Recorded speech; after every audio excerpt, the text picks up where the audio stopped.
শেরপুরে স্ত্রী হত্যার দায়ে ঘাতক স্বামী মোহাম্মদ রহমতুল্লাহকে গ্রেপ্তার করেছে পুলিশ। শেরপুর থেকে নিজস্ব প্রতিনিধির পাঠানো তথ্যচিত্রে ডেস্ক নিউজ। শেরপুর জেলার ঝিনাইগাতী উপজেলার আকলিমা খাতুনকে হত্যার দায়ে ঘাতক স্বামী মোহাম্মদ রহমতুল্লাহকে গ্রেপ্তার করেছে পুলিশ। বৃহস্পতিবার দিবাগত রাতে তাকে শ্রীবদ্দী উপজেলা থেকে গ্রেপ্তার করা হয়। গ্রেপ্তারকৃত মোহাম্মদ রহমতুল্লাহ উপজেলা দেবত্তরপাড়া বন্যারপাড় গ্রামের বাসিন্দা।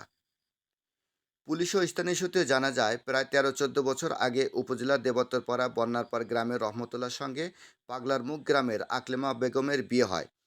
সম্প্রতি রহমতুল্লাহ দ্বিতীয় বিয়ে করার পর থেকে তাদের সংসারে স্বামী স্ত্রীর মধ্যে কলহ চলে আসছিল। এক সপ্তাহ আগে স্বামীর সঙ্গে রাগ করে আকলিমা বাবার বাড়িতে চলে আসে। এরপর গত ১৯শে এপ্রিল রহমতুল্লাহ স্ত্রী আকলিমাকে বুঝিয়ে বাবার বাড়ি থেকে দেবত্তরপাড়া বন্যারপাড় গ্রামের নিজ বাড়িতে নিয়ে আসেন। এরপর থেকে আকলিমা নিখোঁজ হয়।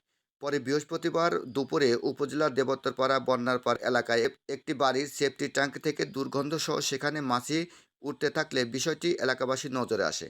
সংবাদ পেয়ে ঝিনাইগাতী থানার পুলিশ ঘটনাস্থলে গিয়ে সেফটি ট্যাঙ্কি থেকে আকলিমা বেগমের অর্ধগলিত মরদেহ উদ্ধার করে।